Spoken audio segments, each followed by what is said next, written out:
Hello guys, welcome to divine classes. अब जो हम करंट अफेयर्स कवर करने वाले हैं वो हैं awards, appointments, obituaries and important days. तो पहले प्रश्न से शुरू कर लेते हैं। Who has won prestigious 12th विश्व हिंदी सम्मान। तो ये अवार्ड दिया गया है डॉक्टर उषा ठाकुर को। और किस वजह से जो है इनको ये सम्मान दिया गया है, बिकॉज इन्होंने कहीं जो नेपाली लिटरेचर्स हैं उनको हिंदी लिटरेचर्स में ट्रांसलेट किया है। एंड अपार्ट फ्रॉम दिस इन्होंने कहीं जो है हिंदी लिटरेचर्स भी लिखी हैं। इसकी वजह से जो है इनको ये सम्मान दिया गया है। तो हाल फिलहाल आपको जो है डॉक्टर उषा ठाकुर का नाम जो है याद रखना है। और इनको 12th विश्व हिंदी सम्मान जो है दिया गया है।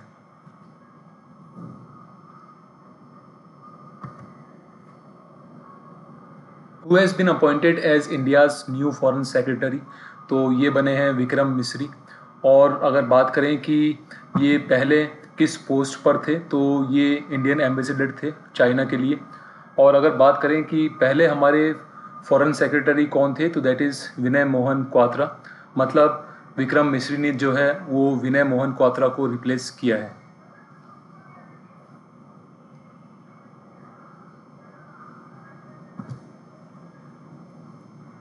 Who has been reappointed as national security adviser. काफ़ी इंपॉर्टेंट क्वेश्चन है।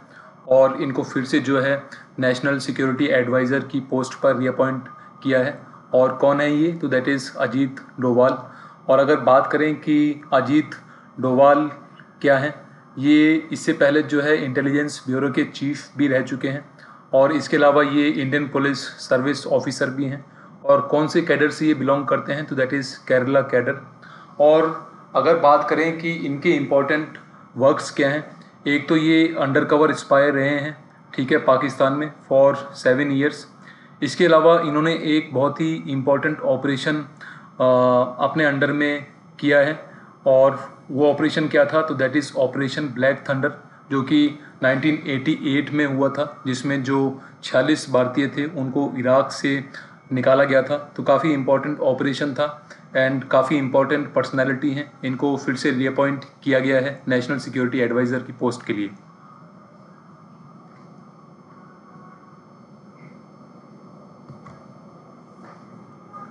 ये भी इंपॉर्टेंट क्वेश्चन है।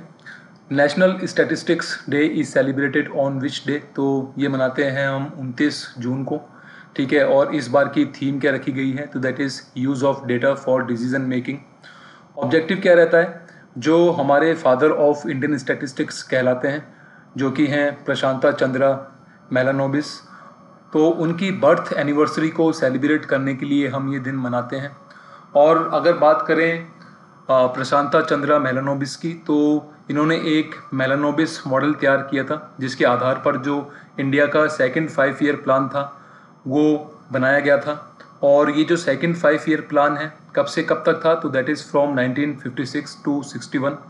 और इस मॉडल के हिसाब से क्या होना था कि जो हमारे इंडिया है इसमें जो इंडस्ट्रियलाइजेशन है वो होना चाहिए, ताकि जो हमारी इकोनॉमी है वो ग्रो करे। और इसके अलावा इन्होंने सेंट्रल स्टैटिस्टिकल ऑर्गेनाइजेशन भी सेटअप किया था। किस ईयर में, तो that is in the year 1950।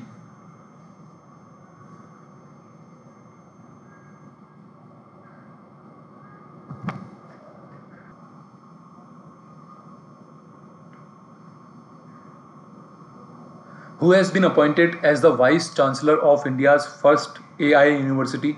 तो इंडिया की जो फर्स्ट आर्टिफिशियल इंटेलिजेंस यूनिवर्सिटी है उसके वाइस चांसलर कौन बने हैं, तो that is professor Simon Mack, जो कि USA से बिलोंग करते हैं। और अगर बात करें कि इंडिया की पहली आर्टिफिशियल इंटेलिजेंस यूनिवर्सिटी कौन सी है, ये भी काफ़ी इंपॉर्टेंट फैक्ट है। तो वो है यूनिवर्सल AI यूनिवर्सिटी, जो कि मुंबई महाराष्ट्र में लोकेटेड है।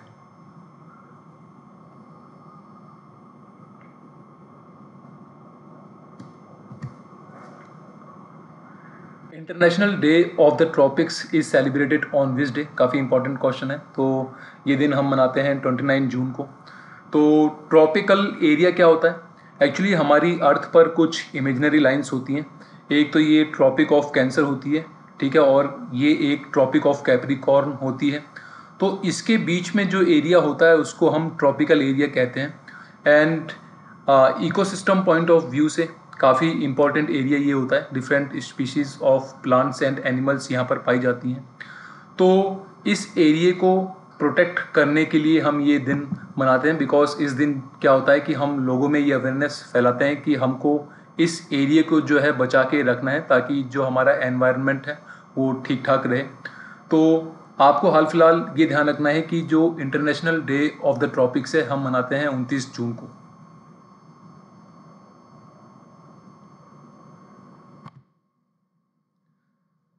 Who has been honored with prestigious PEN Pinter prize 2024, तो ये अवार्ड दिया गया है अरुंधति रॉय को। ठीक है, इसके अलावा इनको इससे पहले बुकर प्राइज भी मिल चुका है। और किस नॉवेल के लिए इनको ये बुकर प्राइज दिया गया था, तो that is the God of small things.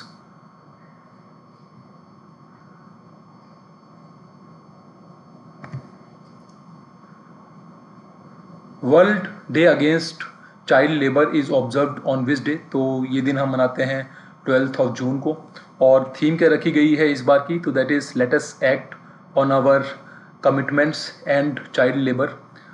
Actually इस दिन जो है हम लोगों में ये अवेयरनेस फैलाते हैं कि जो हमारे चिल्ड्रन हैं उनको जो है चाइल्ड लेबर में हमको नहीं डालना चाहिए, ताकि उनका जो फ्यूचर है वो सुरक्षित रहे। तो काफ़ी इम्पॉर्टेंट डे है। और किस दिन हम जो है ये world day against child labour मनाते हैं, तो that is on 12 June.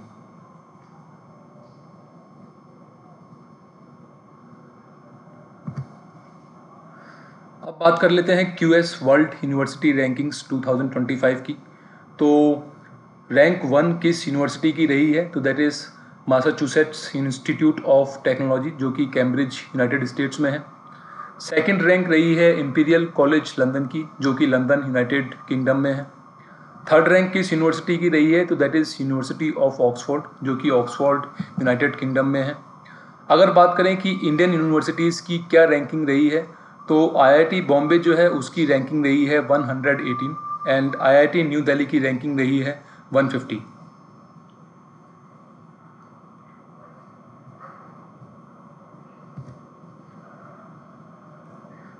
Who has been appointed as Secretary of Telecom Regulatory Authority of India, तो ट्राई के नए सेक्रेटरी कौन बने हैं, तो दैट इज़ अतुल कुमार चौधरी। और अगर बात करें चेयरमैन कौन है ट्राई के, तो ये हैं अनिल कुमार लाहौटी। ये भी काफ़ी इंपॉर्टेंट पर्सनैलिटी हैं, इनका नाम भी आपको पता होना चाहिए। और telecom regulatory authority of India का इस्टेब्लिशमेंट कब हुआ था, तो दैट इज़ ऑन 20 फरवरी 1997। और अगर बात करें कि ट्राई का वर्क एरिया क्या है, तो जो भी टेलीकॉम कंपनीज है हमारे इंडिया में उनको रेगुलेट कौन करता है, तो that is telecom regulatory authority of India.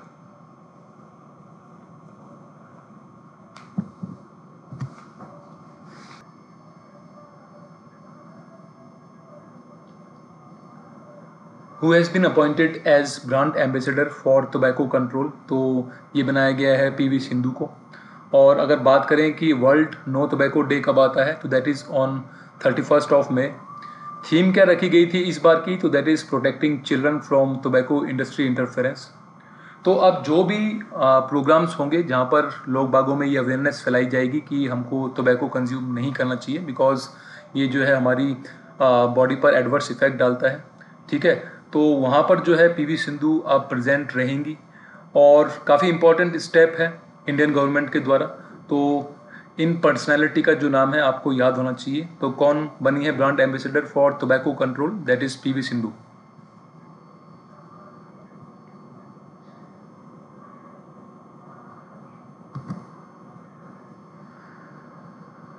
Who has been appointed as pro tem speaker of Lok Sabha, तो लोकसभा के प्रोटेम स्पीकर कौन बने हैं, तो दैट इज़ भर्तृहरि महताब। ठीक है, और प्रोटेम स्पीकर क्या होता है, जब भी हमारी लोकसभा असेंबली डिसॉल्व होती है, ठीक है, उसके साथ में जो स्पीकर होते हैं वो भी रिज़ाइन करते हैं। तो जब तक नई लोकसभा असेंबली ना बन जाए उस वक्त तक जो लोकसभा के वर्क्स होते हैं वो कौन कंडक्ट करता है, तो दैट इज़ प्रोटेम स्पीकर। जैसे ही नया स्पीकर चुन लिया जाता है उसके बाद इनका रोल ख़त्म हो जाता है। तो बहुत ही इम्पोर्टेंट जो है ये पोस्ट रहती है। ठीक है, तो किसको बनाया गया है प्रोटेम स्पीकर इस वक्त लोकसभा का, तो दैट इज़ भर्तृहरि महताब। और जो प्रोटेम स्पीकर होते हैं इनका अपॉइंटमेंट कौन करता है, तो that is by president of India और पीएम के द्वारा, और एक मिनिस्टर ऑफ पार्लियामेंट्री अफेयर्स और होते हैं।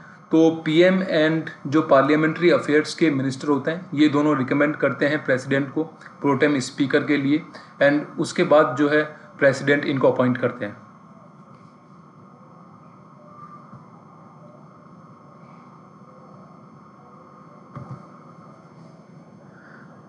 Pandit Rajiv Taranath passed away at 91 recently. Which instrument he used to play? तो कौन सा म्यूजिकल इंस्ट्रूमेंट जो है ये प्ले किया करते थे, तो दैट इज़ सरोद। और इनको पद्मश्री भी दिया गया था गवर्नमेंट ऑफ इंडिया के द्वारा इन द ईयर 2019, एंड इसके अलावा 2000 में इनको संगीत नाटक एकेडमी अवार्ड भी दिया गया है।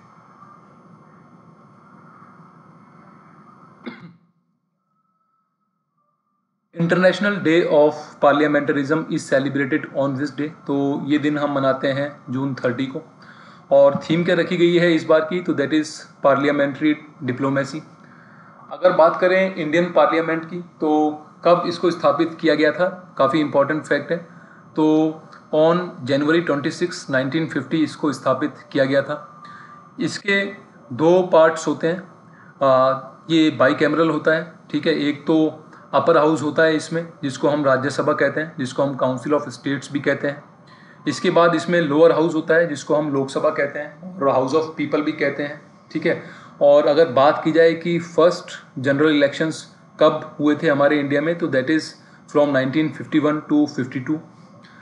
अब थोड़ा बहुत हम राज्यसभा के बारे में भी पढ़ लेते हैं, बिकॉज काफ़ी इम्पोर्टेंट जो है ये सभा होती है। तो इसमें टोटल मेंबर्स कितने होते हैं, तो 250 टोटल मेंबर्स होते हैं इसमें। 238 मेंबर्स जो होते हैं वो इलेक्ट किए जाते हैं, जबकि जो 12 मेंबर्स होते हैं वो प्रेसिडेंट के द्वारा नॉमिनेट किए जाते हैं, ठीक है। ये डिज़ोल्व नहीं होती है जैसे लोकसभा डिज़ोल्व होती है। एंड इसकी जो 1/3 मेंबर्स होते हैं रिटायर किए जाते हैं आफ्टर एवरी सेकेंड ईयर, और टर्म क्या रहती है इसके मेंबर्स की, तो that is 6 years.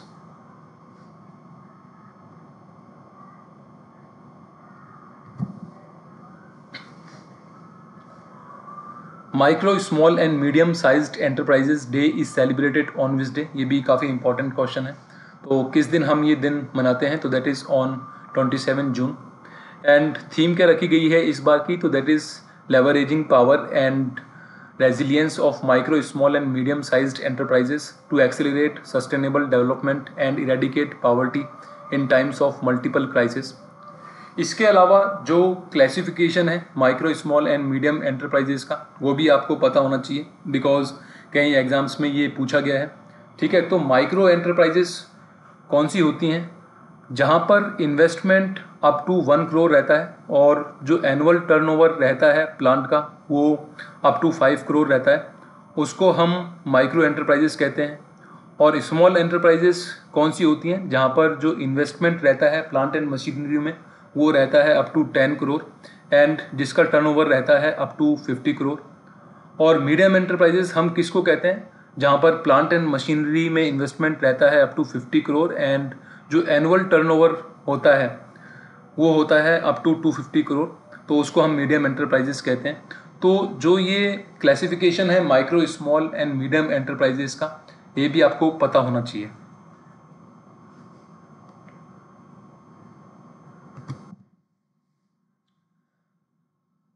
Who has been reelected as speaker of Lok Sabha, तो इनको वापस से जो है री इलेक्ट कर लिया गया है लोकसभा स्पीकर की पोस्ट के लिए। और कौन है ये, तो that is Om Birla. Constituency कौन सी है, मतलब कहाँ से ये इलेक्शन लड़ते हैं, तो दैट इज़ फ्रॉम कोटा। ये 18वें लोकसभा स्पीकर होंगे, और कौन सी पार्टी से ये बिलोंग करते हैं, तो that is BJP.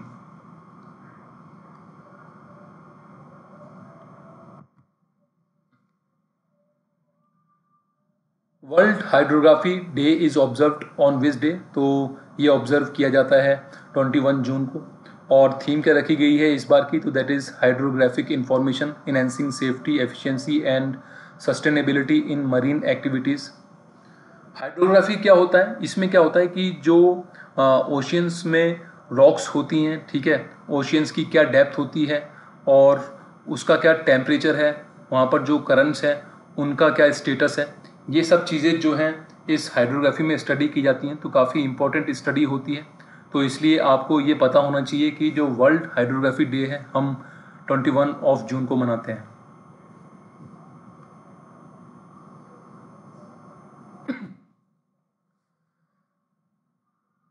Who has been appointed as chairman and managing director of Bharat electronics limited, काफ़ी इंपॉर्टेंट ऑर्गेनाइजेशन है। तो इसके चेयरमैन कौन बने हैं, दैट इज़ मनोज जैन। और अगर बात करें भारत इलेक्ट्रॉनिक्स लिमिटेड की, तो ये वो ऑर्गेनाइजेशन है जो इलेक्ट्रॉनिक इक्विपमेंट्स जो है डिफेंस सेक्टर को प्रोवाइड करती है।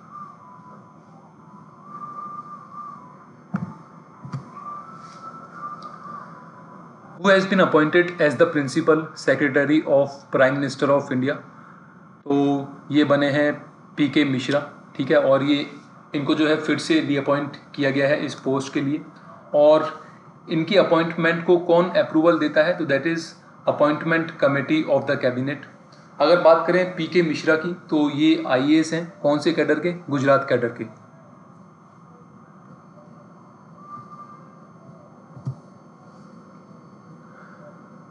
This year international yoga day is celebrated with which theme, तो किस थीम पर जो है इंटरनेशनल योगा डे जो है सेलिब्रेट किया जाएगा, तो that is yoga for self and society. और किस दिन जो है हम इंटरनेशनल योगा डे मनाते हैं, तो दैट इज़ ऑन 21 जून। और फादर ऑफ योगा किसे कहा जाता है, तो ये कहा जाता है महर्षि पतंजलि को।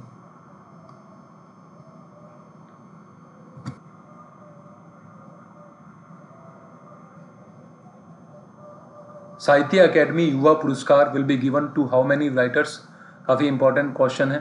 तो कितने राइटर्स को ये अवार्ड दिया जाएगा, तो 23 राइटर्स हैं जिनको ये अवार्ड दिया जाएगा।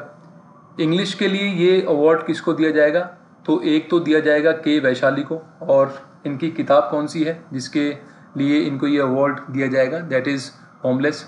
एंड हिंदी के लिए ये अवार्ड किसे मिलेगा, तो that is Gaurav Pandey, and इनकी किताब है स्मृतियों के बीच गिरी है पृथ्वी। और अगर बात करें साहित्य अकेडमी बाल पुरस्कार की, तो ये इंग्लिश के लिए किसे दिया जाएगा, तो ये दिया जाएगा नंदिनी सेन गुप्ता को। और इनकी बुक कौन सी है, तो that is the blue horse and other amazing animal stories from Indian history.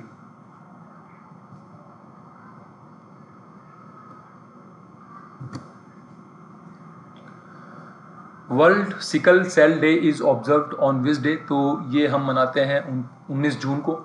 और सिकल सेल डिजीज़ क्या होती है, इसमें क्या होता है कि जो रेड ब्लड सेल्स होते हैं पेशेंट में, वो सिकल सेल शेप के हो जाते हैं, ठीक है, जिसकी वजह से जो सही रेड ब्लड सेल्स होते हैं वो हेमोग्लोबिन ट्रांसपोर्ट नहीं कर पाते हैं बॉडी में, एंड जिसकी वजह से जो पेशेंट है वो उसकी जो बॉडी होती है वो वीकनेस फील करती है, ठीक है। इस बार की थीम क्या रखी गई है, तो that is hope through progress, advancing sickle cell care globally.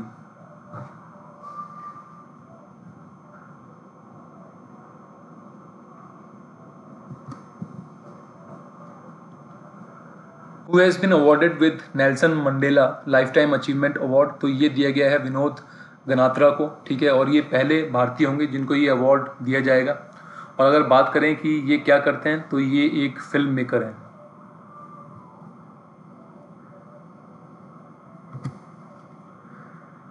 Renowned journalist Harpal Singh Bedi passed away. With what kind of journalism he was associated, तो ये स्पोर्ट जर्नलिस्ट थे, और ये जो थे ये आर्टिकल्स लिखा करते थे जो कि स्पोर्ट्स से रिलेटेड होते थे।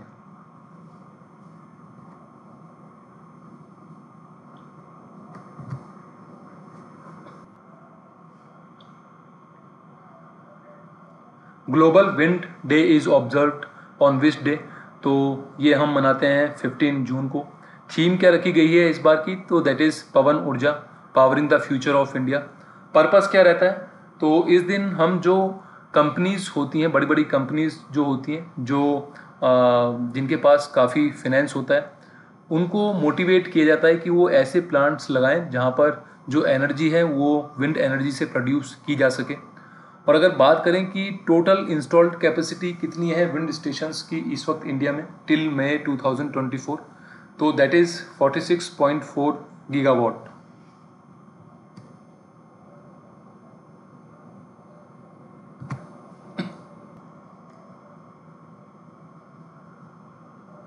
World day to combat desertification and drought is observed on which day, तो ये दिन हम ऑब्जर्व करते हैं 17 जून को। डेजर्टिफिकेशन क्या होता है, इसमें जो फर्टाइल लैंड होता है वो डिग्रेड हो जाता है। उसका कारण अब कुछ भी हो सकता है, चाहे वो विंड इरोजन हो या फिर वाटर इरोजन हो। थीम क्या रखी गई है इस बार की, तो that is united for land, our legacy, our future.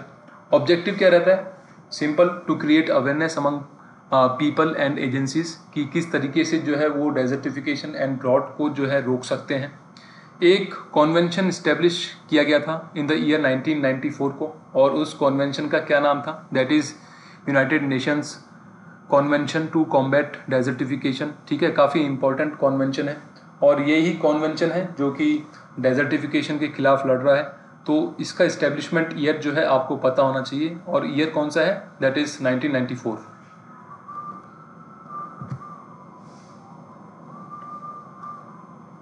Who has been named as EY World Entrepreneur of the Year 2024, तो ये अवार्ड दिया गया है वेलायन सुबैया को। ठीक है, और अगर बात करें कि ये क्या है, तो ये एग्जीक्यूटिव वाइस चेयरमैन है ट्यूब इन्वेस्टमेंट्स ऑफ इंडिया के, एंड साथ में ये चेयरमैन है Cholamandalam Investment and Finance Corporation Limited के।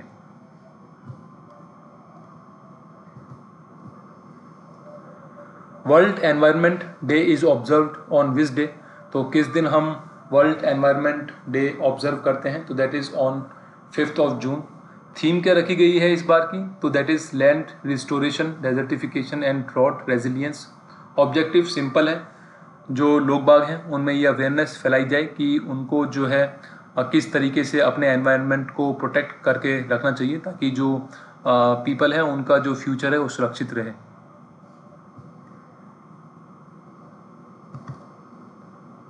सो गाइस, इस सेक्शन में से ये कुछ इंपॉर्टेंट क्वेश्चंस थे। Thank you and keep watching my videos.